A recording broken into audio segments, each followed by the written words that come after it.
네, 오늘 저희 사법 연습 수업으로는 이제 마지막 수업인데요. 오늘은 일단 저희 수업 내용 중에 이제 마지막 부분, 아직 진도 못 나간 부분이 딱 한 부분이 있거든요. 그게 뭐냐면 상가임대차 보호법에서 이제 권리금에 관한 내용을 이제 마저 이제 오늘 수업을 하고요. 뭐 그건 간단한 거니까 금방 끝날 거고요. 그다음에 다음 주에 기말고사가 있기 때문에 제가 단톡방에 이제 기말고사 때 어떤 내용들을 이제 공부하시라고 좀 올려드렸습니다. 그래서 그 내용들을 잠깐 한번 리뷰해보는 그런 식으로 이제 마지막 수업을 진행하도록 하겠습니다. 네, 그래서 저희 이제 PPT를 보시면 오늘은 213번입니다. PPT 번호로 213번 슬라이드 번호 보시면 권리금 회수기회 보호라는 내용이 나오죠. 이게 상가임대차 보호법 10조의 3에서 10조의 7까지 규정이 됐고요. 이거는 이제 우리 상가임대차 보호법에 이제 규정이 들어온 지가 얼마 안 됐어요. 원래 우리 일상 거래에서 권리금이라는 것은 아주 옛날부터 있었죠. 옛날부터 우리 뭐 특히 상가 거래, 상가 임대차 거래에서 이제 권리금은 꽤 오랫동안 우리 전통적으로 있어 왔는데 이게 사실은 이제 일상 거래에서는 이루어지지만 법적으로는 사실 보호를 받지 못하는 그런 문제가 있었습니다. 특히 법적인 보호를 못 받는다는 얘기는 이제 임대인에게 주장을 할 수 없다 이런 뜻이죠. 그러니까 이 권리금이라는 개념 자체가 그냥 기존의 임차인과 새롭게 들어온 임차인 사이에서 주고받는다 이런 개념이기 때문에 임대인에게는 어떠한 이제 권리금에 대한 주장을 할 수 없도록 하는 것이 이제 기본적인 법의 이제 구조였어요. 근데 이제 그러다 보니 이제 영세한 임차인들 분들에게 이제 피해가 가는 일도 있고 뭐 그래서 여러 가지 사건 사고 또 이제 사회에서 발생하는 경우도 있고 해서 몇 년 전에 이제 아예 상가 임대차 보호법에 정식으로 이제 권리금 규정이 들어오게 되었습니다. 그래서 일단 여기 보시면 10조의 3에 보시면 권리금의 정의부터 나오거든요. 그러니까 임대차 목적물인 상가 건물에서 영업을 하는 자 또는 하려는 자가 영업시설 비품, 거래처, 신용, 영업상의 노하우, 상가 건물의 위치에 따른 뭐 영업상의 이점 등 유무형의 재산적 가치의 양도 또는 이용 대가로서 임대인 임차인에게 보증금과 차임 이외에 지급하는 금전 등의 대가다. 이렇게 정의를 하고 있습니다. 그래서 뭐 우리가 얘기하는 뭐 바닥 권리금 뭐 이런 거 있잖아요. 상가 건물의 위치에 따른 영업상의 이점 뭐 이런 것도 다 권리금에 포함되는 것으로 이렇게 정의를 하고 있어요. 그래서 이제 권리금 계약이라고 나오는데요. 상가 임대차 보호법 10조의 3 제2항이 나옵니다. 이때 권리금 계약의 당사자는 누구냐면요. 임차인들끼리죠. 그러니까 임대인은 권리금 계약의 당사자가 아닙니다. 그러니까 이거는 지금 법에 상가임대차 보호법에 들어온 내용도 마찬가지예요. 일단 권리금은 임대인은 쉽게 말하면 제3자이고 신규 임차인과 기존 임차인 사이에서 권리금을 주고받기로 하는 계약이 이루어지는 것이고 그러니까 당사자도 신규 임차인과 기존 임차인입니다. 즉 임대인은 계약의 당사자가 아니다라는 점이죠. 근데 그럼 임대인에게 그럼 뭐 어떤 의무가 규정되어 있냐 하면은 임대인의 권리금 회수 방해 금지 의무가 규정이 되어 있습니다. 즉 기존 임차인이 내가 권리금을 충분히 받고자 하는데 그거를 임대인이 그걸 방해를 했다. 그러면은 임대인이 그럼 권리금 대신해서 임대인이 책임져라. 이런 취지의 내용입니다. 그리고 이거는 주의할 게 우리 환산보증금이라고 해서 뭐 서울특별시에서는 뭐 환산보증금 9억 원 이하의 경우에만 상가임대차 보호법이 적용된다. 뭐 이런 내용들을 지난 시간에 공부를 했었잖아요. 근데 이제 환산보증금이 초과되더라도 넘어선 그런 임대차의 경우에도 적용되는 몇 가지 예외의 규정들이 있었습니다. 뭐 대항력이라든지 뭐 계약갱신 요구권이라든지 이런 것들을 우리가 지난 시간에 공부를 했는데 그와 이어서 이제 권리금의 경우에도 환산보증금의 액수와 상관없이 모든 임대차에 적용이 되는 것으로 보고 있어요. 그래서 그걸 일단 주의를 하시고, 그 다음에 이제 그 기간이 있습니다. 그러니까 임대인의 이런 권리금 회수 방해 금지 의무가 부과되는 기간이 있는데, 이게 뭐냐면 임대차 기간이 끝나기 6개월 전부터 임대차가 종료되는 시점까지입니다. 그러니까 그 외의 기간에서는 임대인이 뭐 아래에 나와 있는 이런 행위를 하더라도 책임질 일이 없고요. 6개월 전부터 임대차 종료 시까지 그 사이에서만 임대인이 이제 책임을 져라. 뭐 이런 뜻이죠. 그래서 임대인이 그럼 뭘 하면 안 되냐 하면은 임차인이 주선한 신규 임차인이 되려는 자에게 임대인이 권리금을 요구하거나 직접 수수하는 행위를 못한다라는 것이고요. 임차인이 주선한 신규 임차인이 되려는 자에게 임대인이 직접 권리금은 나한테 내라. 뭐 이런 식으로 할 수 없다. 그리고 직접 받아서도 안 된다. 이런 뜻이고요. 그리고 임차인이 주선한 신규 임차인이 되려는 자로 하여금 임차인에게 권리금을 지급하지 못하게 하는 행위. 그러니까 자기들끼리 이제 권리금을 주고받기로 했는데 임대인이 나서서 권리금 주지 말라. 내가 받진 않아도 권리금을 기존 임차인에게 주지 못하도록 하는 행위도 여기 이제 의무 위반 행위가 되는 것이죠. 그다음에 임차인이 주선한 신규 임차인이 되려는 자에게 상가 건물 조세, 공과금, 주변 시세 등에 비추어 현저히 고액의 차임과 보증금을 요구하는 행위도 금지가 됩니다. 보통은 이런 케이스가 많을 거예요. 그러니까는 임차인이 권리금을 얼마 받기로 하고 신규 임차인을 데려왔는데 기존 임대인이 너무 과하게 현저하게 이제 고액의 차임과 보증금을 요구한다. 시세에 비추어. 이러면은 사실상 권리금을 이제 못 받게 할 의도가 있다. 이렇게 볼 수가 있다는 거죠. 그래서 이제 그런 것도 하면 안 된다라고 되어 있습니다. 그 밖에 뭐 정당한 사유 없이 임차인이 주선한 신규 임차인이 되려는 자와 임대차 계약의 체결을 거절하는 행위, 이런 것도 하면 안 된다라고 합니다. 그런데 이제 임대인이 이런 신규 임차인과 계약 체결을 거절할 수 있는 또 정당한 사유가 있어요. 그것도 10조의 4 이항에 규정이 되어 있습니다. 그러니까 신규 임차인이 되려는 자가 보증금 또는 차임을 지급할 자력이 없는 경우입니다. 그러니까 신규 임차인이라고 데려왔는데 누가 봐도 이 사람이 제대로 월세 내고 보증금 내고 이걸 못할 것 같다라는 거죠. 그럼 임대인 입장에서도 최소한 이런 경우에는 거절할 수가 있어야 되겠죠. 그래서 이제 그런 식의 정당한 사유를 규정을 하고 있고요. 그다음에 신규 임차인이 되려는 자가 임차인으로서의 의무를 위반할 우려가 있거나 그 밖에 임대차를 유지하기 어려운 상당한 이유가 있다. 뭐 이런 경우도 좀 폭넓게 규정을 했지만 이런 경우에 해당이 된다라면 또 임대인이 정당하게 신규 임차인과의 계약 체결을 임대차 계약 체결을 또 거절을 할 수가 있습니다. 그러니까 여기서 권리금 계약은 아까 말씀드린 것처럼 기존 임차인과 신규 임차인 사이에서 계약이 이루어지는 거잖아요. 근데 여기서 말하는 계약은 임대차 계약이죠. 그러니까는 임대인과 신규 임차인 사이에서의 계약의 문제입니다. 그게 이제 좀 다르게 되어 있죠. 그래서 임대인이 신규 임차인과의 계약 체결을 원칙적으로 거절할 수 없는데 이러이러한 정당한 사유가 있을 때는 거절할 수 있다. 뭐 이런 뜻이고요. 그다음에 임대차 목적물인 상가 건물을 1년 6개월 이상 영리 목적으로 사용하지 않았다. 이런 경우에도 그 임대인이 신규 임차인 간의 계약 체결을 거절할 수 있다라고 규정이 되어 있습니다.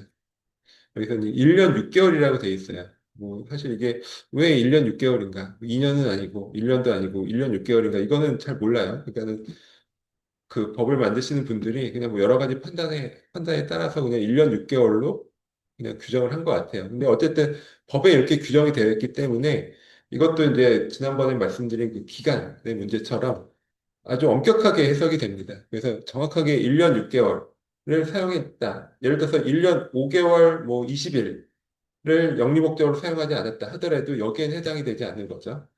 우리가 항상 말씀드렸듯이 법에서는 이 기간이라는 것이 굉장히 엄격한 의미를 갖습니다. 그래서 하루나 뭐 1시간, 뭐 단 10분의 오차도 허용하지 않는 그런 엄격한 특징을 갖고 있어요. 그다음에 임대인이 선택한 신규 임차인이 기존 임차인과 권리금 계약을 체결하고 그 권리금을 지급한 경우, 그러니까 이런 경우에도 뭐 임대인이 뭐 계약 체결을 거절할 수 있는 정당한 사유가 있다. 뭐 이렇게 규정을 하고 있습니다. 그다음에 방해금지 의무의 예외가 있습니다. 임차인이 상가임대차보호법 10조 1항 각 호의 계약갱신 거절 사유에 해당하는 경우에는 그 임대인에게 권리금 회수기의 보호의 의무가 없습니다. 우리가 지난 시간에 공부했었죠. 계약갱신의 요구권을 10년 동안 임차인이 행사를 할 수가 있는데 뭐 몇몇 사유들, 뭐 예를 들어서 임차인이 뭐 무단 전대를 했다거나 뭐 임차인이 뭐 고의나 중과실로 뭐 파손을 했다거나 뭐 이런 사유들이 있으면 임대인이 계약갱신 요구를 거절할 수 있다고 했어요. 그러니까 그런 사유에 해당하는 경우에는 또 임대인이 권리금을 보장해줄 그런 의무가 없다라고 그 규정을 하고 있고요.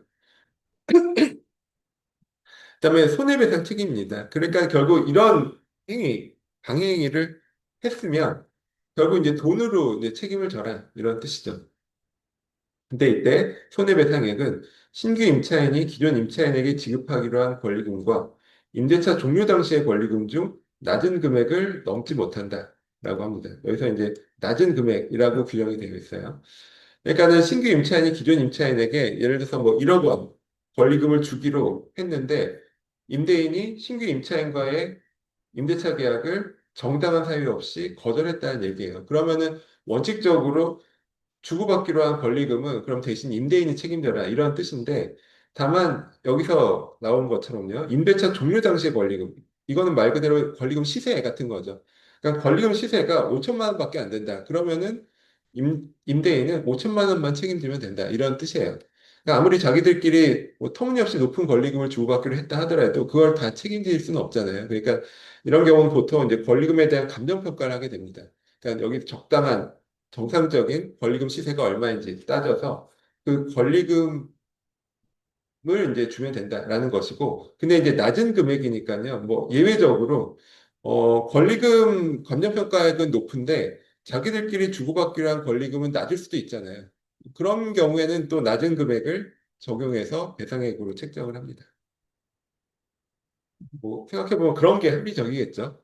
어쨌든 자기들끼리 주고받기로 한 권리금보다 더 줄 수는 없으니까. 네, 그래서 이제 둘 중에 낮은 금액을 선택을 하게 된다라는 것입니다. 그다음에 소멸시효가 있습니다. 그래서 손해배상 청구권은 임대차가 종료한 날로부터 3년 이내에 행사를 해야 돼요. 그게 아니면 소멸시효에 걸린다. 우리가 일반적인 채권은 10년이 소멸시효죠. 그래서 채권을 이제 행사할 수 있는데 10년 동안 행사하지 않으면 채권이 소멸하거든요. 근데 이런 특수한 경우에는 단기 소멸시효를 규정하는 경우가 있습니다. 이게 법에 이렇게 규정이 나와 있으니까요. 네, 이 법에 따라서 이런 손해배상, 즉 기존 임차인이 권리금 못 받은 데 대해서 손해배상 청구를 할 수 있는 그런 청구권 행사는 3년까지만 가능한 것으로 보게 되죠. 그리고 임차인은 정보 제공 의무가 있습니다. 임차인은 임대인에게 자신이 주선한 신규 임차인의 자력이라든지 의무 이행 의사, 능력 등에 관한 정보를 제공을 해야 돼요. 왜냐하면은 아까 말씀드린 것처럼 신규 임차인이 들어와서 뭐 월세도 제대로 못 내고 뭐 이런 사람이다라고 하면 그걸 이제 걸러낼 수가 있잖아요. 그러니까 그러려면은 어떤 정보가 있어야 되고 그런 정보는 결국 기존 임차인이 제공할 수밖에 없습니다. 그런 정보 제공 의무가 있다라는 것이고요. 그리고 이제 권리금에 대해서 적용 제외되는 부분이 있습니다. 그러니까 유통산업발전법에 따른 대규모 점포 또는 준대규모 점포 일부인 경우에는 이 권리금 규정이 적용이 되지 않는다라고 합니다. 그래서 우리가 예를 들어서 백화점이나 뭐 대형마트가 여기에 해당이 되거든요. 그러니까 백화점이나 대형마트에서 일부 점포를 얻어서 뭐 장사하시는 분들 있잖아요. 근데 그런 경우에는 권리금 규정이 적용되지 않습니다. 임차인이라 하더라도. 근데 반면 이제 전통시장, 뭐, 분류되는 것들이 있죠. 전통시장에서는 권리금 보호 규정이 적용이 된다라고 보고요. 그 다음에 이제 임대 목적물이 국유재산이나 공유재산인 경우에도 이제 권리금 규정이, 그러니까 임차인, 국유재산이나 공유재산을 임대차를 해서 이제 장사하는 임차인의 경우에는 이제 권리금 보호를 받지 못한다. 뭐 이런 이제 규정도 있습니다. 그래서 뭐 이런 내용들은 그냥 법에 어떤 내용들이 있는지 정도 살펴보시면 될 것 같고요. 그래서 이제 여기까지 하면은 우리가 상가임대차 보호법까지 다 공부를 했고요. 어, 뭐 어떻게 보면 우리 이제 다음 주에 이제 기말고사가 이제 세 문제, 사례형 문제로 세 문제가 출제가 되거든요. 세 문제는 지금까지 공부한 내용이 이제 뭐 종합적으로 이제 출제가 된다라고 보시면 될 것 같아요. 우리가 이제 민법의 내용은 어떻게 보면 하나하나를 이제 떼어서 볼 수가 없는 그런 부분이 있어요. 그러니까 다 연결이 돼 있기 때문에 일단 가장 좋은 것은 뭐 전체적인 내용을 한번 쭉 이해를 하시는 게 가장 좋기는 합니다. 근데 뭐 그래도 이제 좀 공부를 하실 때 좀 집중해서 이제 보셔야 될 부분들이 있기 때문에 제가 단톡방에 좀 구체적으로 어떤 부분들을 좀 보시라고 좀 올려드렸거든요. 근데 이제 제가 처음에 단톡방에 그 올려드린 파일이 두 가지 종류가 있는데 하나는 PPT 파일, PDF 파일이에요. 그걸 이제 우리 지금 수업 중에 계속 같이 보면서 수업을 했고요. 또 하나는 이제 작년까지 교재로 사용했었던 그 책의 원고 파일입니다. 그 책의 원고 파일은 우리가 이제 같이 공부를 하진 않았어요. 근데 어쨌든 뭐 우리가 PPT 공부하면서 뭐 설명드렸었던 내용들이 그 책의 원고에 좀 자세하게 쓰여져 있기 때문에 혹시 더 깊이 있게 뭐 공부하시고자 하시는 분들은 뭐 책 내용까지 보시면 더 좋을 거는 같고요. 근데 어쨌든 우리가 수업에서 이제 PPT 파일 보면서 수업에서 다룬 내용 이외에서 뭐 출제가 되지는 않아요. 그래서 뭐 시간이 좀 영 부족하다라고 생각하시는 분들은 뭐 PPT 파일을 보시면서 대신에 우리 제가 수업했던 내용들은 지금 유튜브 채널에 다 올려드리고 있으니까요. 뭐 유튜브 채널 이제 복습하시면서 수업 영상 같이 보면서 PPT 파일 같이 보고 뭐 이런 식으로 좀 공부를 하시면 더 효율적이겠다라는 생각이 듭니다. 일단 PPT 파일을 보면서 제가 좀 이제 중요하게 다시 한번 보셔야 될 만한 내용들을 다시 한번 좀 간략하게 말씀을 드리도록 하겠습니다. 일단 PPT로 보시면은 이제 30번, 슬라이드 번호가 이제 30번의 계약 체결상의 과실 책임이 나옵니다. 네.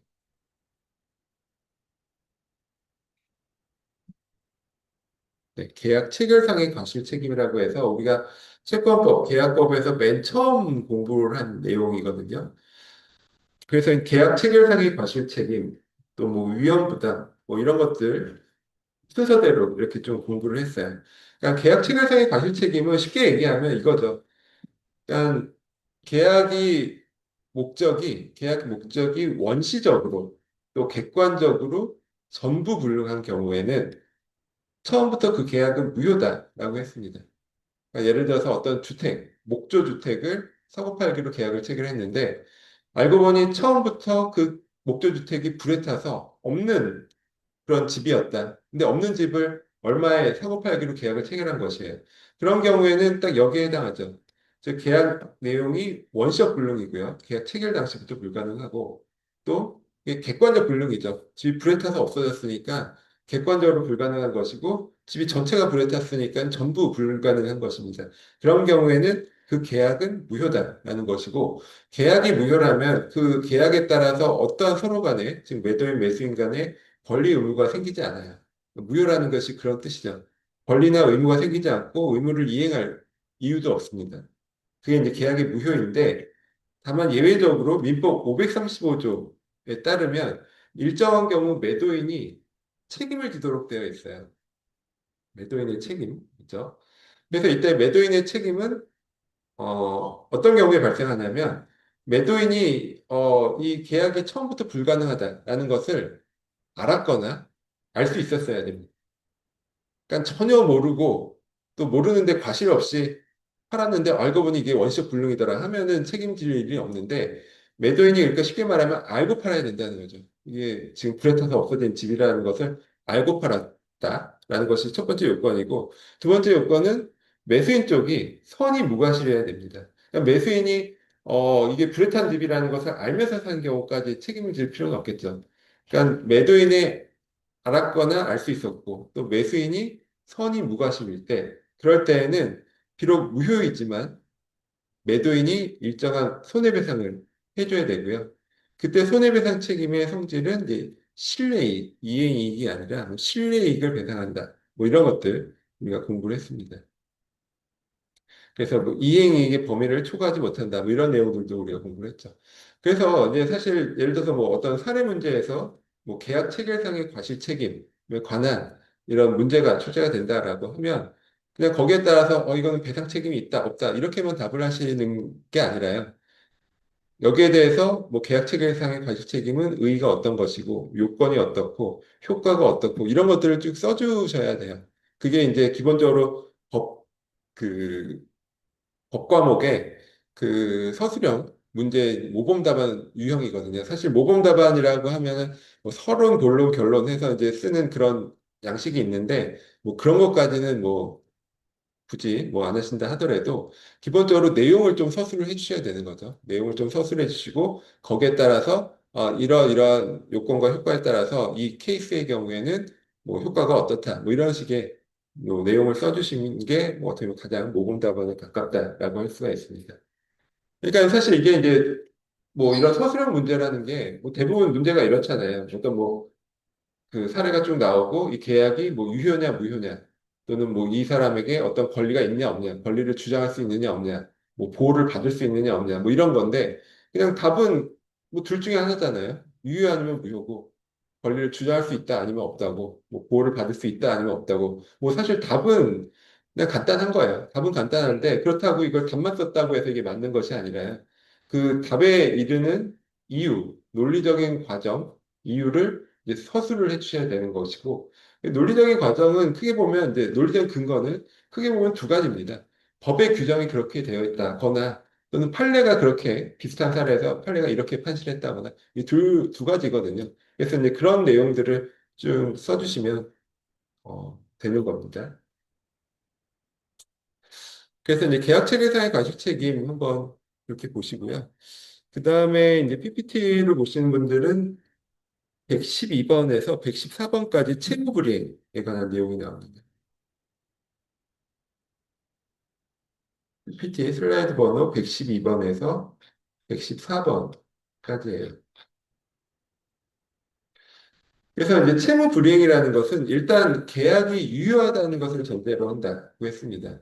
그러니까 계약이 처음부터 무효가 되거나 아니면 일단은 유효했지만 계약이 취소가 된다. 취소가 됐다. 뭐 취소 사유들이 있었죠. 사기나 강박이나 뭐 미성년자가 부모 동의 없이 계약을 체결하거나 이런 경우는 다 취소 사유인데 이게 취소가 되면 소급해서 계약의 효력이 소멸하잖아요. 그렇기 때문에 취소가 되면 처음부터 무효인 경우와 결국 똑같습니다. 결과적으로 똑같은 거죠. 그러면 무효나 취소가 되면 그에 따라서 계약의 효력이 없기 때문에 채권 채무, 권리 의무 관계도 생기지 않아요. 그럼 그 얘기는 무효나 취소가 된 경우에는 채무 불이행 책임이라는 것도 성립할 수가 없다는 뜻입니다. 왜냐하면 채권 채무가 없는데 그러니까 채무 불이행이라는 것은 채무가 유효하게 존재하는데 그거를 제대로 이행하지 않았다. 그에 대해서 책임을 묻겠다라는 뜻이잖아요. 근데 계약이 무효나 취소가 돼서 채권 채무가 없다라고 하면 채무 불이행이라는 말 자체가 성립할 수가 없다는 거죠. 그래서 여기서 말하는 채무 불이행이라는 것은 일단 기본적으로 이 계약은 유효하게 성립하고 효력을 발생했고 그에 따라서 채권 채무가 있구나. 당사자 간에 채권 채무가 있는데 그럼에도 불구하고 채무자가 이행을 제대로 안 했을 때 채무자가 책임을 져라 하는 것이 채무불이행, 또 채무불이행 책임의 의미입니다.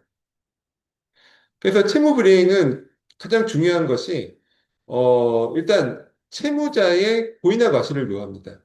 그러니까 채무자의 고의나 과실에 따라서 채무를 이행하지 않았을 때 채무불이행 책임이 발생하는 것이고요. 근데 채무를 이행하지 않아도 채무자의 고의나 과실이 아닌 다른 이유로 이행을 못하는 경우도 있죠. 예를 들어서 뭐 산불이 났다거나 뭐 태풍이 불어와서 또 지진이 나서 목적물이 멸실이 됐다거나 뭐 이런 것들이죠. 그러니까 그런 것들은 채무 불이행 책임에는 해당이 되지 않아요. 그런 것들을 우리가 이제 위험 부담의 문제라고 얘기를 했죠. 그래서 이제 그런 경우에는 위험 부담의 문제로 가고 채무를 이행하지 않았을 때 채무 불이행 책임을 물을 수 있는 경우는 채무자의 고의나 과실, 즉 귀책 사유가 있는 경우에 하나입니다. 그래서 그것도 잘 구분을 하셔야 되겠죠. 그래서 채무 불이행의 유형이라고 하면 크게 보면 두 가지입니다. 이행이 가능한데도 이행기까지 이행을 하지 못한 경우, 이걸 이행 지체라고 하고요. 또 이행 자체가 아예 불가능해진 경우를 이행 불능이라고 하고 이 두 가지가 채무 불이행이죠. 특히 이행 불능의 경우는 이런 경우예요. 그러니까 예를 들어서 처음부터 계약의 목적 달성이 불가능했다. 계약 체결 당시부터 불가능했다. 그러면은 여기서 말하는 이행 불능에 해당하지 않습니다. 여기서 말하는 이행 불능은 후발적으로 불가능한 경우를 전제한다고 했어요. 즉 계약 체결 당시에는 멀쩡했는데 계약 체결된 이후에 계약이 체결된 이후에 목적 달성이 불가능해졌다. 예를 들어서 목조주택에 대해서 매매 계약을 체결했는데 매매 계약 당시에는 멀쩡했던 주택이 계약 체결 이후에 불에 타서 없어졌다. 이게 이제 후발적 불능이죠. 그럼 이 중에서 채무 불이행 책임, 즉 이행 불능에 따른 채무 불이행 책임을 져야 되는 경우는 매도인, 즉 채무자가 고의나 과실로 이게 불에 탔을 때만 해당이 됩니다. 그렇지 않은 경우, 즉 후발적 불능이지만 매도인의, 즉 채무자의 고의과실이 아니라 뭐 산불이나 뭐 천재지변이나 또는 뭐 채권자 쪽, 즉 매수인 쪽의 고의과실로 불에 탔다, 후발적으로 불가능했다라고 하면 그건 위험 부담의 문제로 가는 거예요. 그래서 이거를 이제 그 지금 이 케이스가 어떤 케이스에 해당하는지를 잘 구별을 하셔야겠죠. 그러니까 예를 들어 똑같은 목조주택이 불에 타도 처음부터 불에 탄 것이다라고 하면은 아까 얘기한 계약 체결상의 과실책임 쪽으로 가고요. 그게 아니라 후발적으로 불가능하다. 후발적으로 계약 체결 이후에 불에 탔다라고 하면 이쪽으로 넘어오는데 그 경우에도 예를 들어서 매도인, 즉 채무자의 고의나 과실에 따르면 이제 채무 불이행 책임으로 넘어가고요.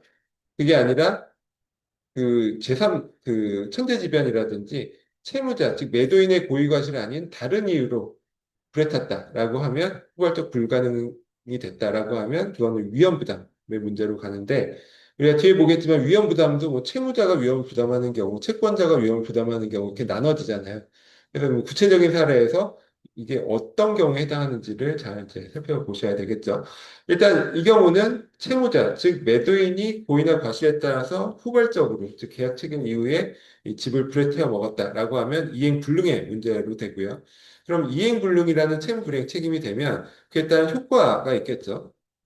그래서 뭐 뒤에 보시면 효과들이 나옵니다. 뭐 강제 이행 청구권이라든지 뭐 손해배상 청구권 뭐 이런 것들 나오고 또 계약의 해제에 관한 내용이 또 나와요. 근데 여기서 이제 이행 지체의 경우에는 강제 이행 청구권이 뭐 당연히 해당이 되겠지만 지금 집이 불타서 이행이 불가능하게 된 경우니까 강제 이행이라든지 이런 것들은 해당이 안 되겠죠. 그럼 결국 이제 주로 문제가 되는 것이 이행 불능의 경우라면 손해배상 청구권이 문제가 될 겁니다. 돈으로 이제 해결을 해야 되겠죠. 그때 이제 주로 이행이익을 배상한다. 뭐 이런 내용도 말씀을 드렸고요. 그 다음에 또 하나 이제 채무불이행 책임이 생기면 또 하나 중요한 효과가 계약의 해제입니다. 계약의 해제예요. 그리고 이때 계약의 해제는 뒤에 이제 보겠지만 이행 지체의 경우와 이행 불능의 경우에 해제 요건이 다릅니다. 그러니까 이행 지체의 경우에는 이행이 가능한 것이니까 바로 계약을 해제할 수는 없고 한번 상당 기간을 정해서 이행을 최고로 한 다음에 해제를 해야 돼요. 반면 이행 불능의 경우에는 어차피 이행이 불가능한 건데 여기다 뭐 한 번 더 이행을 최고하고 하는 게 의미가 없죠. 그래서 바로 즉시 해제할 수 있다. 이게 이제 요건에 있어서의 차이점이고요.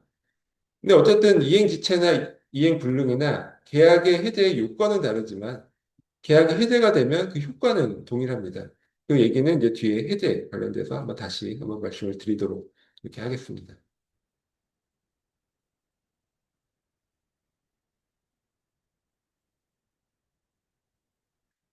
네, 그래서 뭐 이런 정도 채무 불이행과 그 효과 관련돼서 한번 보시고요. 그 다음에 이제 중요하게 보는 내용이 뭐 동시 이행 항명권 뭐 이런 것도 우리가 자세하게 보긴 했지만 일단 뭐 그거보다 좀 더 중요하게 보실 게 이제 위험 부담의 내용이에요.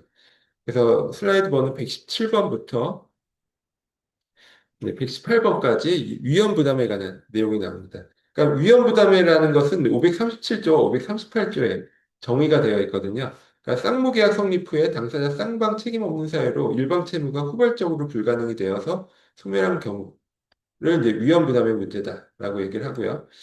그, 네, 제가 이제 말씀드린 것처럼 이거는 보통 이렇게 이제 사례를 통해서 생각하시면 좋죠. 그러니까 매도인과 매수인이 어떤 뭐 목조 주택, 나무로 만든 주택을 상호 팔기로 매매 계약을 체결했습니다. 그럼 매매 계약을 체결하면 매매 계약을 체결하면 이게 만약에 유효하다면 무효나 취소가 되지 않는다라면 매도인은 매수인에게 소유권, 재산권을 이전할 의무가 있고요. 물론 이제 목적물을 인도할 의무 이런 것도 있겠죠. 근데 주된 의무가 재산권을 이전할 의무이고 매수인은 매도인에게 그에 대한 매매 대금을 지급해야 할 의무가 있습니다. 그러니까 지금 말씀드린 것처럼 애초에 처음부터 이게 불에 집을 사고 팔기로 했다. 그러면 이게 무효예요. 다 무효이고 다만 이제 계약 체결상의 과실 책임이 이제 문제가 되는 것이고요. 근데 그게 아니라 일단 멀쩡한 집을 사고 팔기로 했다라고 하면 일단 이 계약은 유효한 것이고요. 이에 따라서 이런 채권 채무 관계도 다 유효합니다. 다 유효하다라는 얘기는 결국 채무를 제대로 잘 이행을 해야 된다라는 얘기죠. 근데 만약에 매매 계약 이후에 이게 브레이크가 이게 만약에 매도인 쪽에 이게 매도인이 소유권, 재산권 이전에서는 채무자죠. 그래서 채무자, 매도인의 귀책 사유로 불에 탔다. 그러면 이제 채무 불이행 책임, 매도인이 채무 불이행 책임을 지면 될 것이고요. 근데 그게 아니라 매도인, 채무자의 귀책 사유가 아닌 다른 이유로 불에 탔다. 그러면은 지금 말씀드린 위험 부담의 문제가 됩니다. 여기서 이제 우리가 주의할 게 사실 매도인이나 매수인은 채무자이면서 동시에 채권자거든요. 왜냐하면은 매도인은 재산권 이전, 소유권 이전에 대해서는 채무자지만 대금 지급에 대해서는 채권자죠.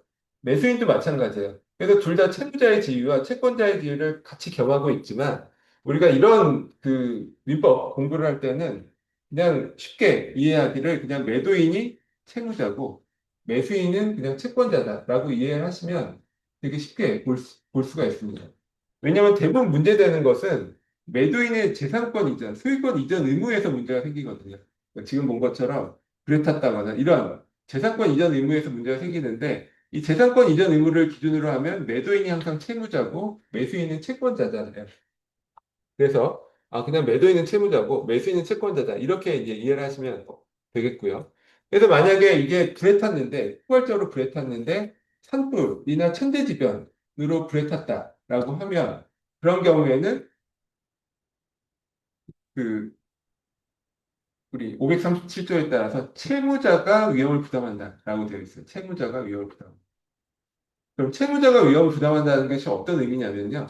채무자의 재산권, 소유권 이전 의무는 없어지고 또 매수인, 채권자의 대금 지급 의무도 같이 없어진다라는 뜻이에요.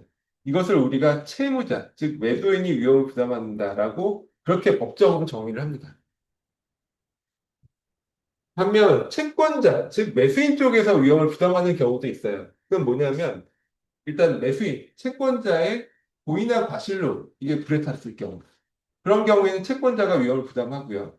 또 하나는 채권자의 고의 과실은 아니지만 채권자의 수령지체, 채권자가 제때 받아야 되는데 이걸 제대로 받지 않은 상황을 수령지체라고 하거든요. 그러니까 채권자 수령지체 중에 당사자 쌍방 책임 없는 사유로 이게 불가능하게 됐을 때 이런 경우에는 매수인, 즉 채권자가 위험을 부담합니다.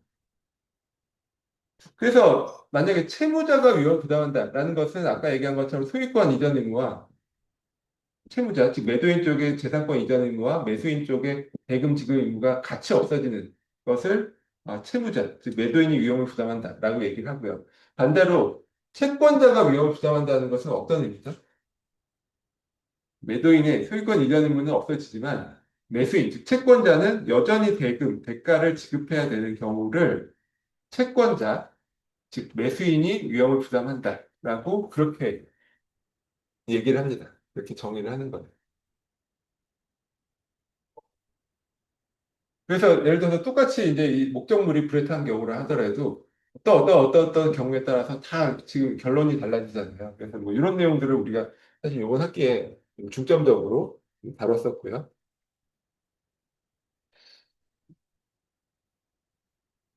그 다음에 네, 제가 올려드린 내용 보시면 슬라이드 121번부터 125번까지의 이제 계약의 해제와 해지에 관한 내용이 나옵니다.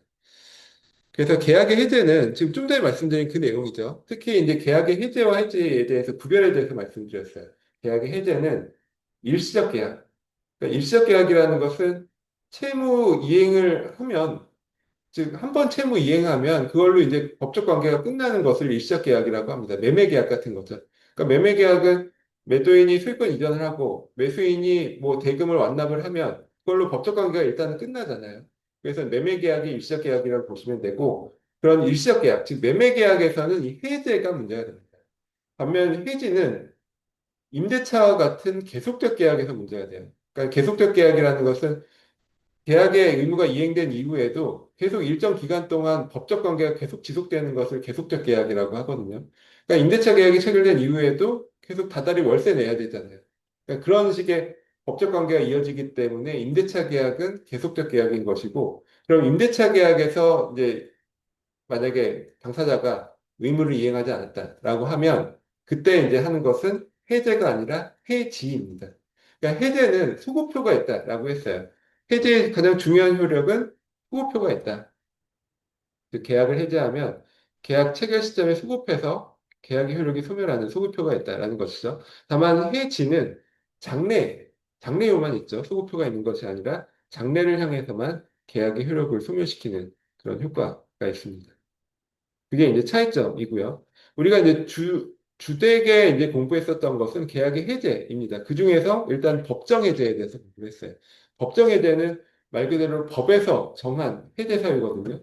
그럼 우리 민법에서 정한 해제 사유는 딱 채무불이행 뿐입니다. 채무불이행, 즉 이행지체라든지 이행불능의 경우에 그 상대방, 즉 채권자가 채무자를 상대로 해제를 할 수가 있어요. 근데 아까 말씀드린 것처럼 요건이 다르다라고 했죠. 이행지체의 경우에는 상당 기간을 정해서 최고를 하고 그 다음에 해제를 할 수 있지만 이행불능은 어차피 이행이 불가능한 것이기 때문에 바로 계약을 해제할 수 있다라고 했습니다.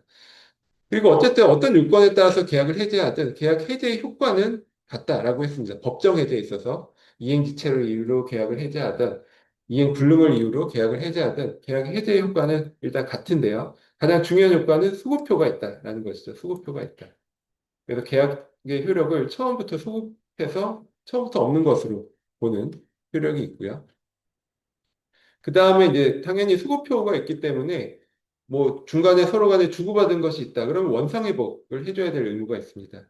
그래서 만약에 금전, 내가 돈을 받은 것이 있다라면 원상회복을 한다라면 그냥 원금만 돌려줘서는 안 되고요. 그 받은 시점 이후부터 이자까지 가산해서 돌려줘야 원상회복이 되겠죠. 뭐 그런 내용이고요. 그 밖에 당연히 손해배상. 어차피 채무불이행에 따라 계약을 해지하는 것이기 때문에 내가 손해받은 것이 있다라면 별도로 손해배상도 청구를 할 수가 있습니다. 근데 여기서 이제 주의할 것이 이거는 당사자, 즉 계약을 해지한 당사자 사이에서 효력이고요. 이제 제3자와의 관계에서 문제가 생깁니다. 근데 민법 548조 1항 단서에 따르면 계약 해지의 소급표는 제3자의 권리를 해하지 못한다라고 되어 있습니다. 여기서 주의할 게 우리가 일반적인 제3자 보호 규정을 보면 선의 제3자에게 대항하지 못한다, 뭐 선의 제3자는 보호한다 이렇게 되어 있거든요. 근데 이 해제에 관해서는 선의 악의를 구분하지 않아요. 그러니까 해제 소급표는 제3자, 즉 선이든 악이든 제3자의 권리를 해하지 못한다라고 그렇게 규정을 하고 있습니다. 그래서 악의자도 보호된다라는 게 특징이고요. 근데 이때 제3자의 범위에서 우리가 또 주의하셔야 될 것이 해제의 의사표시 전, 즉 계약이 해제되기 전에 해제된 계약으로부터 생긴 법률 관계를 기초로 새로운 이해관계를 가지고 또 등기와 인도 등으로 완전한 권리를 취득한 자를 제3자로서 보호한다. 이런 취지거든요. 다만 이제 선의와 악의를 불문한다라고 하고요. 그러니까 여기서 이제 완전한 권리라는 것은 우리가 물권을 뜻합니다. 그러니까 물권은 제3자에게도 권리를 주장할 수 있잖아요. 그러면 채권은 당사자끼리만 주장하고 제3자에게는 권리를 주장할 수 없는 것을 채권이라고 하죠. 그래서 완전한 권리는 물권이에요. 그러니까 등기나 또는 동산이면 인도받으면 물권이 생기죠. 그럼 이제 완전한 권리를 취득한 것이고 그런 사람만 보호하겠다라는 게 이 법의 취지입니다.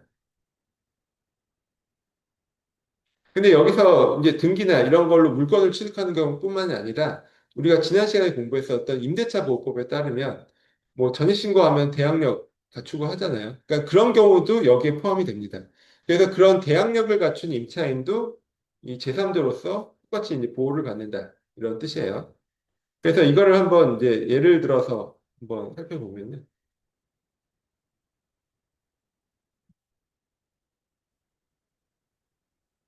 그러니까 A와 B가 매매 계약을 체결했습니다. A가 매도인이고 B가 매수인이고 매매 계약을 체결했어요. 그래서 매매 계약이 뭐 나중에 둘 사이에 채무를 이행하지 않았다. 그래서 매매 계약이 해제가 되면 둘 사이에서는 뭐 소급표가 있고 원상회복 의무가 있고 뭐 금전을 반환할 때 이자를 가산해야 되고 이거는 둘 사이에서의 관계죠. 근데 이런 경우가 있잖아요. 매수인이 매매 계약을 체결하고 매수인에게 등기까지 이전을 했습니다. 그럼 소유권이 일단은 B에게 이전이 된 거죠. 근데 이 B가 이 소유권 등기가 있다는 걸 기회로 해서 C한테 또 매매 계약을 체결하고 C한테 또 등기를 이전을 했어요. 근데 그 이후에 A, B 사이의 매매 계약이 해제가 됐습니다.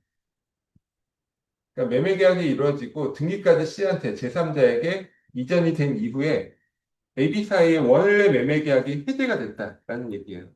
그럼 해제가 되면 이 소급표가 있잖아요. 소급표가 있으니까 둘 사이에서 만약에 B한테 등기가 넘어갔다 하더라도 이 B 등기는 원인 무효의 등기가 됩니다. 그러니까 등기부상에는 B 이름으로 등기가 올라가 있지만 이거는 실제로는 매도 A의 소유가 되는 거예요. 왜냐하면 승고표가 있기 때문에. 그렇죠. 승고표가 있기 때문에. 그럼 둘 사이에서의 관계는 뭐 B 이름으로 등기가 되어 있지만 여전히 이제 매도인 A가 소유자고, 그러면 문제는 등기부상에는 B 이름으로 되어 있잖아요. 즉 등기부상 명의자와 실제 소유자가 이제 달라지는 문제가 생깁니다. 그렇죠. 근데 어쨌든 그거는 둘 사이에서 이제 해결하면 되는 것이고, 근데 이 케이스는 뭐였죠? 매매 계약이 해제가 되기 전에 B가 C한테 이 물건을 팔고 등기까지 이전을 했어요. 그래서 제3자 C가 등기를 갖고 있는 거죠. 그럼 이 사람한테는 어떻게 할 것이냐? 그러니까 매매 계약이 해제가 돼서 소급해서 A에게 소유권이 복귀됐다라고 할 수 있는데 지금 C한테 등기까지 넘어간 상태잖아요. 근데 우리가 지금 읽어본 것처럼 매매계약의 해제 소급표도 제3자의 권리를 해야지 못한다. 즉, 제3자가 뭐 선이든 악이든 불문하고 제3자의 권리를 해야지 못한다라는 규정이 있죠. 그래서 이 경우에는 이 C가 확정적으로 권리를 취득하게 되는 것입니다. 근데 이 C가 권리를 취득하기 위한 요건이 지금 말한 것처럼 두 개가 있었어요. 즉, 해제가 되기 전에, 원 매매계약이 해제되기 전에 새로운 이해관계를 맺어야 됩니다. 그럼 여기서 보면은 A, B 사이의 매매 계약이 해제되기 전에 B한테 등기를 넘겨받은 사람이잖아요. 그러니까 C는 여기에 해당하죠. 일단 첫 번째 요건에 해당하고. 두 번째 요건은 완전한 권리, 등기를 통해서 완전한 권리를 취득한 자여야 한다라는 거죠. 이때 C는 등기까지 넘겨받았으니까 완전한 권리를 취득한 여기에도 해당해야 합니다. 그러니까 만약에 이 경우에 C가 그냥 매매 계약만 체결한 사람이다라고 하면 보호를 받지 못해요. 왜냐면 그냥 매매 계약, 채권만 갖고 있다라고 하면 나중에 해제되더라도 소급표가 있기 때문에 결국 C는 권리를 주장할 수가 없는데, 이 경우에는 이 두 번째 요건도 갖췄죠. 등기를 통해서 완전한 권리를 취득한 상태이기 때문에 그런 경우에는 계약이 해제가 돼도 제3자의 권리를 해야지 못한다. 이때 C가 권리를 유효하게 취득한다. 이런 뜻이에요.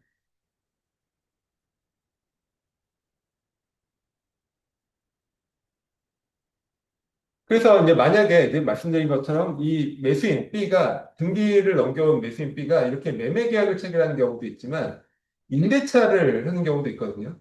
그러니까 B가 등기부상의 소유자라고 나와 있으니까 C가 이 사람이 진짜 소유자구나 믿고 여기에 임대차 계약을 체결하고 임차인으로 들어올 수도 있잖아요. 그럼 이런 경우에도 마찬가지입니다. 그러니까 단순하게 임대차 계약만 체결한 경우에는 나중에 매매 계약이 AP 사이에 해제가 되면 보호를 받을 수가 없어요. 근데 만약에 임대차 계약을 넘어서 뭐 전입신고를 하고 주택을 인도받고 이런 식으로 대항력까지 갖췄다. 그러면 등기 갖춘 것과 같이 보는 거죠. 그래서 그런 경우에는 제3자에게도 효력을 주장할 수 있는 완전한 권리를 취득한 것이고, 그런 임차인이라면 C가 선의 악이 관계없이 대항력까지 갖춘 그런 임차인이라면 나중에 A, B 사이의 매매 계약이 해제되더라도 C는 계속 임차인으로서의 권리를 매도인에게 주장할 수가 있어요. 그럼 아까 이제 매매를 통해서 소유권 등기 넘어간 경우하고 좀 차이가 있죠. 아까 매매를 통해서 소유권 등기가 넘어간 경우 이 매수인 C가 보호를 받는다라는 뜻은 A의 소유권은 없어지고 C가 소유권을 취득한다라는 그런 뜻이죠. 왜냐하면 소유권을 둘이 다 같이 가질 수는 없으니까. 근데 지금 임대차의 경우에는 좀 다르겠죠. 왜냐하면 임대차에서 임차인이 권리를 주장할 수 있다 하더라도 이게 소유권은 아니잖아요. 그러니까 A, B 사이의 매매 계약이 해제가 되면 이런 경우라면 매도인에게 일단 소유권은 복귀가 됩니다. 실제 소유자인 매도인에게 소유권은 복귀가 되고, 다만 C는 이 새로운 소유자 A에게 계속 임차인으로서 대항력을 주장할 수 있다. 이런 뜻이죠. 그게 이제 C, 임차인이 보호를 받는다. 제3자로서 이제 C의 권리를 침해하지 못한다라는 뜻이 이제 그런 의미이고요. 여기서 이제 또 하나 그 여기까지가 이제 법의 규정의 내용인데 하나 우리가 더 배운 내용이 있어요. 그게 뭐냐면 대법원 판례에서 이런 판시를 했습니다. 그게 뭐냐면 일단 계약이 지금 본 내용은 계약이 해제되기 전에 이렇게 이해관계 갖고 완전한 권리를 취득한 자는 보호받는다라는 내용이었잖아요. 근데 이번에는 그게 아니라 계약은 이미 해제가 됐어요. A, B 사이에 이미 계약이 해제가 됐는데 그래도 어쨌든 말소된 계약이 전까지는 B 이름으로 등기가 남아 있잖아요. 그러니까 B 이름으로 해제된 이후에 B 이름으로 등기가 남아 있는 동안에 B가 C한테 매매 계약을 체결하고 등기를 이전하거나 아니면 또는 지금처럼 임대차 계약을 체결하고 대항력을 갖춰줄 수가 있어요. 그럼 그런 경우에 이 C도 보호를 받느냐? 이게 또 문제가 됩니다. 근데 이거는 지금 본 첫 번째 요건에 맞지 않죠. 왜냐하면 첫 번째 요건에 이제 제3자의 권리를 침해하지 못한다는 데에서 첫 번째 요건은 계약 해제되기 이전에 AP 사이의 계약이 해제되기 이전에 새로운 권리 관계를 맺을 것. 이 첫 번째 요건이었거든요. 근데 이거는 계약이 해제된 이후에 권리 관계를 맺은 사람이잖아요. 그래서 지금 말한 법률 규정에 따른 보호는 받을 수는 없는데 대법원 판례는 이 경우에도 좀 보호의 가치가 있다라고 해서 선의, 선의의 제3자의 경우에는 보호를 해주고 있습니다. 즉, 등기 B한테 넘어갔는데 B가 실제 소유자다라고 믿었다. 믿고 거래를 한 C라면, 그리고 이때도 그냥 단순히 그냥 계약만 체결하고 채권만 가지면 안 돼요. 등기를 이전했거나 아니면 임차인으로서 대항력을 갖추거나 이런 경우라면 비록 해제 이후에 이해관계를 갖춘 자라 하더라도 보호를 받는다. 라고 판시했어요. 근데 여기서 핵심은 선이죠, 선. 아까 원래 법 규정은 선이 악의를 불문하는데 이렇게 해제 이후에 권리를 취득하고 이해관계를 갖춘 자는 선인 경우에만 보호해준다라고 하고 있습니다. 즉, 이 C가 애초에 A, B 사이에 매매 계약이 해제되는 사실을 알면서도 이 권리를 취득했다. 이 경우까지 보호해줄 필요가 없잖아요. 그래서 특별히 이 경우에는 선의 경우에만 보호를 해준다라고 규정을 하고 있습니다.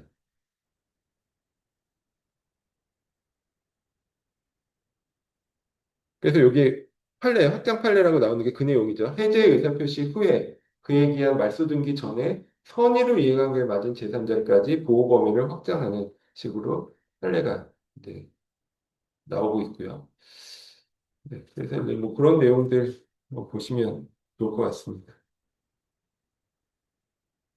그다음에 이제 우리가 좀 중요하게 봤었던 게 뭐 계약금 계약에 관한 내용이 있어요. 10장에 나와 있는데 이거는 우리가 이제 후반부, 우리 학기 수업에 이제 후반부에 좀 자세하게 다뤘었던 내용이고, 그래서 한번 그냥 다시 한번 뭐 중요한 내용들 위주로 한번 보시면 될 것 같아요. 그러니까 말씀드린 것처럼 원칙적으로 계약금은 해약금으로서의 성질이 있습니다. 그러니까 다른 특약이 없는 한 당사자 사이에서 이제 계약금을 주고받았다라고 하면 당사자 일방이 이행에 착수할 때까지 교부자는 이를 포기하고 수령자는 대액을 상환해서 매매 계약을 해지할 수 있다라고 했죠. 이걸 이제 해약금이라고 하고요. 그럼 여기서 이제 당사자 일방이 이행에 착수할 때까지가 어떤 의미냐, 뭐 이런 것들 우리가 좀 다뤘었어요. 그러니까 보통 이제 중도금 지급하는 것을 이제 기준을 하는데 실제로는 이제 판례에서는 중도금 내는 것보다는 조금 더 넓게 좀 그렇게 해석을 하고 있다라는 내용도 공부를 했었고요. 그래서 그런 해약금으로서의 그 의미, 계약금이 해약금으로서의 의미나 효력이 있고 또 하나는 이제 위약금으로서의 또 의미나 효력이 있죠. 또 여기 나오죠. 지금 보고 있는 내용이 슬라이드 번호로 보시면 네, 138에서 149번까지가 이제 계약금 계약, 뭐 해약금과 위약금에 관한 내용이거든요. 여기 이제 뭐 자세히 나와 있으니까 이런 내용들 한번 보시면 되는데 말씀드린 것처럼 원칙적으로 계약금이 당연히 위약금이 되는 것은 아니고요. 별도로 계약금을 위약금으로 한다라는 당사자 사이에 특약이 있어야 위약금으로서의 효력이 발생한다. 위약금이라는 것이 계약을 위반했을 때 지불하는 금전을 뜻하잖아요. 그러니까 계약금은 위약금 약정이 있어야 위약금으로서 인정을 받고, 그럼 위약금 약정이 있어서 위약금이 된다라고 했을 때 또 두 가지 종류가 있다고 했습니다. 하나는 손해배상액의 예정이고요. 그러니까 손해배상액의 예정은 그냥 어, 손해배상액이 그냥 픽스가 되는 거예요. 그러니까는 실제 손해액이 크든 많든 상관없이 크든 적든 상관없이 그냥 정해진 손해배상액, 위약금으로 손해배상이 픽스가 되는 것을 손해배상액의 예정이라고 하고 우리가 일반적으로 위약금 약정을 하면 민법 398조 사항에 따라서 손해배상액을 예정한 것으로 그렇게 추정을 받습니다. 근데 이거에 더 나아가서 위약벌이라는 것이 있어요. 위약벌은 그냥 이 위약금으로 정한 것은 일종의 벌금으로 보고 그에 더 나아가서 손해배상까지도 청구할 수 있는 별도로 손해배상까지 청구할 수도 있는 것을 위약벌이라고 하고요. 위약벌로서 인정을 받으려면 애초에 계약 당시에 이걸 위약벌이다라고 명시를 해야 됩니다. 그런 것이 일반적인 손해배상 예정과 차이가 있다라고 했고요. 그런 거 그냥 가볍게 보시면 될 것 같고요. 그리고 우리가 이제 지난 시간과 지지난 시간에 주택임대차 보호법과 상가임대차 보호법에 대해서 굉장히 자세하게 이제 얘기를 나눴어요. 그래서 뭐 우리가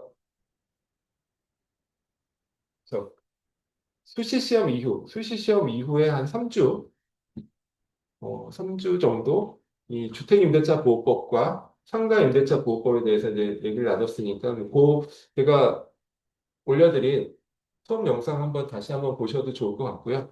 근데 이제 말씀드린 것처럼 주택임대차 보호법과 상가임대차 보호법의 가장 중요한 제도는 이제 대항력이라고 했습니다. 원래는 임차인은 대항력, 즉 제3자에게 권리를 주장할 수가 없는 게 원칙인데 예외적으로 주택임대차의 경우에는 뭐 주민등록, 즉 전입신고를 하고 그 주택을 인도받으면 다음날 오전 0시 기점으로 대항력이 생기고요. 또 반대로 이제 상가 임대차의 경우에는 주민등록이 없으니까 사업자 등록을 하고 그 상가 건물을 인도받으면 또 역시 다음날 오전 0시 기점으로 대항력이 생깁니다. 그리고 여기에 뭐 확정 일자까지 받으면 뭐 우선 변제권이 생기고 또 소액 임차에 해당한다. 그러면 일정 보증금에 대해서는 최우선 변제권이 생기고 뭐 이런 내용들이 주택임대차나 상가임대차나 뭐 똑같은 구조로 되어 있어요. 그렇죠? 그래서 뭐 이런 내용들을 이제 중점적으로 보시고 특히 이제 대항력이 이제 중요하니까 잘 보시길 바라고요. 그리고 이제 다음날 오전 0시 를 기점으로 대항력이 발생한다. 이것도 이제 중요하다고 했습니다. 그래서 대항력 요건을 갖춘 예를 들어서 주민등록을 이전하고 주택을 인도받은 당일에 뭐 저당권 등기에 효력이 생겼다라고 하면 저당권 등기가 앞서는 거죠. 왜냐하면 대항력은 다음날 오전 0시를 기점으로 발생하는 것이고 그리고 또 확정일자의 경우에도 확정일자를 아무리 먼저 받아도 대항력이 생기는 것을 전제로 해서 우선 변제권이 생기거든요. 그러니까 만약에 뭐 주민등록 옮기고 뭐 주택을 인도받고 확정일자까지 같은 날 받았다 하더라도 대항력도 다음날 오전 0시에 생기고 그 우선 변제권도 다음날 오전 0시를 기점으로 발생한다. 뭐 이런 내용들 말씀을 드렸어요. 그리고 이런 대항력을 위해서 전입신고를 할 때는 정확한 지번으로 전입신고를 해야 된다. 그래서 뭐 아파트나 다세대 주택 같은 경우에는 공구수도 중요하겠죠. 근데 이제 다가구 주택 같은 경우에는 그냥 지번만 정확하면 되니까 공구수는 중요하지 않다. 뭐 이런 것들. 어쨌든 전입신고를 정확하게 해야 그에 따라서 대항력이 발생하고 그에 따라서 우선 변제권도 생기는 것이고 만약에 전신고를 부정확하게 했다라고 하면은 대항력이나 우선변제권도 생기지 않아요. 그런 내용들을 주택임대차 보호할 때 설명을 드렸고, 그것은 이제 상가임대차 보호법에는 다 똑같이 적용되는 내용입니다. 그리고 또 이제 상가임대차 보호법에서는 또 특징, 뭐 지난 시간에 말씀을 드렸는데, 뭐 일단 가장 중요한 특징은 이제 보증금에 대한 제한이 있다라는 거죠. 그러니까 모든 상가임대차가 다 적용되는 것이 아니라 한산보증금, 한산보증금, 예를 들어서 서울의 경우에는 9억 원 이하 의 경우에만 상가임대차 보호법이 적용이 되고요. 그리고 이때 환산보증금이라는 것은 보증금에 월세를 100을 곱해서 더하는 식으로 이제 계산을 한다라고 말씀을 드렸어요. 근데 이런 환산보증금이 초과되는 임대차의 경우에도 적용되는 규정들이 있어요. 상인법상 적용되는 규정들. 예를 들어 뭐 대항력 이런 것들은 적용이 된다고 했죠. 근데 대항력은 적용되는데 우선변제권은 해당이 안 된다라고 했고요. 환산보증금이 초과되는 경우는. 그 다음에 이제 계약갱신요구권은 보증금 액수와 상관없이 다 인정을 된다. 10년까지 계약갱신 요구할 수 있는 건 다 인정이 되는데, 대신 5%, 1년에 5% 이내로 올릴 수 있는 이 상한선, 이거는 환산보증금 초과되는 경우에는 적용이 되지 않아요. 이내에만 적용이 된다. 뭐 이런 것도 말씀을 드렸고, 그리고 우리가 마지막에 본 권리금 규정도 이것도 환산보증금 액수와 상관없이 다 적용되는 것으로 맞습니다. 그래서 이제 제가 이제 수업 때 말씀드렸었던 뭐 이런 좀 중요하게 말씀드렸던 뭐 그런 거 위주로 이제 임대차 보호법, 주택이나 상가 임대차 보호법에 관련돼서 공부를 하시면 좋을 것 같고요. 제가 뭐 한 학기 동안 이제 했었던 내용들은 뭐 이렇게 한번 쭉 해서 정리를 드렸고, 요거 바탕으로 해서 뭐 제가 올려드린 수업 영상이라든지 뭐 지금 PPT 파일에 이제 번호도 적어놨고요. 그거 한번 복습해 보시면 좋을 것 같고, 뭐 만약에 좀 시간 여유가 있으시면 제가 원래 처음에 올려드렸었던 그 책 원고 파일에서 해당되는 페이지들 좀 찾아서 한번 읽어보셔도 좋을 것 같아요. 물론 이제 그걸 수업을 안 했기 때문에 그 내용들이 조금 어렵긴 할 수는 있어요. 수업에서 다루지 않는 내용들도 들어가 있어서. 네, 뭐 그런 것들은 좀 가볍게 보시면 되고, 일단 수업에서 다룬 내용들을 중심으로 좀 복습을 하시면 뭐 기말고사에서도 뭐 크게 이제 문제는 없으실 것 같습니다. 네. 일단 이제 기말고사는 이제 계산 문제로, 아니 계산이 아니라 사례형 문제로 세 문제 출제된다라고 말씀을 드리고요.